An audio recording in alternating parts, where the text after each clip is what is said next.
Hey, I'm standing here in beautiful St. Louis, Missouri, and I'm at the site of Camp Jackson. Now, Camp Jackson was a state militia camp, Missouri State Militia, but it had a lot of Southern sympathies. The state militia was actually training here on these grounds, which is now today St. Louis University.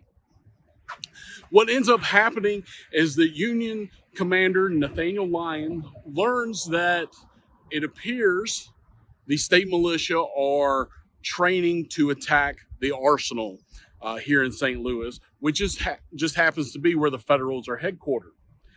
On May 10th, Lyon will march out with his soldiers, and he will approach Camp Jackson. Now, prior to that, what he does is he dresses as an old blind woman and is led through the camp so he knows exactly what he is looking at. On May 10th, when they get here, they will surround the camp and there will be an intense standoff, but no shots will be fired. The camp will surrender. However, as the men are being marched out, he will march these state soldiers to the arsenal. And as he does so, there is a 2-hour delay. They will stop for some reason on the roadway. Citizens will begin to gather, as St. Louis is very split during the American Civil War with Northern and Southern sympathies. Because the soldiers that are here are also of German descent, the Federal soldiers, they're kind of looked down upon as well. As the citizens gather over these 2 hours, a pretty good-sized crowd gathers. There's some jibs and jabs thrown at each other, some insults. Suddenly, some rocks are thrown, and then, depends on which side you ask, shots are fired, either from the Federals or from the crowd. Either way, there are gunshots. In the end, 28 people will be dead, including women, children, and soldiers.